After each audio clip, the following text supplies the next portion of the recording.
Sen gittikten sonra bu şehire hüzün çöktü. Ben göçtüm, Ararat ağladı.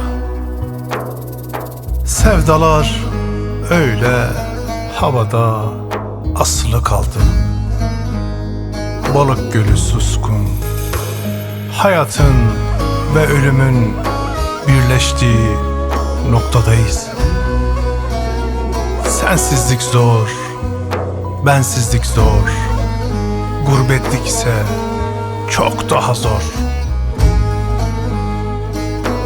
Sana yazdığım mektubun zarfını kanayan yaramla kapatıp sana gönderdim. Ararat'ın vadisine serpildi karlar. Ay çıktı, çıkacak. Topla aşkımızı, kalk gidelim sevdiğim. Dağlar yine sen, hayat yine sen, ömrüm yine sen, sen yar sen. Dağlar yine sen, hayat yine sen, ömrüm yine sen, sen yar sen.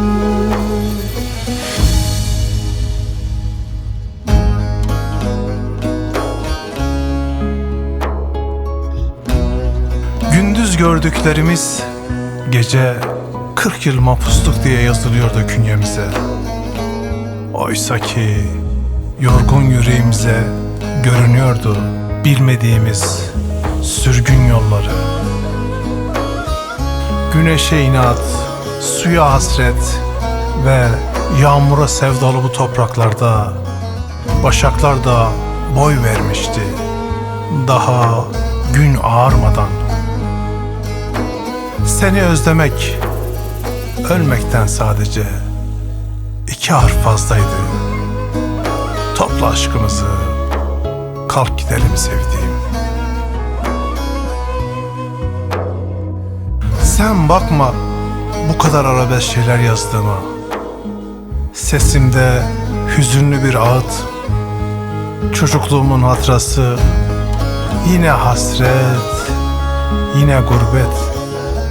Yakamoz çıktı ve kaybolup gidecek. Dışarıda deli mi deli bir yağmur, gökyüzü delindi delinecek sanki. Topla aşkımızı, kalk gidelim sevdiğim. Hayat geçiyor, ömür bitiyor, hasret geçmiyor, yar yine sen. Hayat geçiyor, ömür bitiyor, hasret geçmiyor, yar yine sen. Dağlar yine sen, hayat yine sen,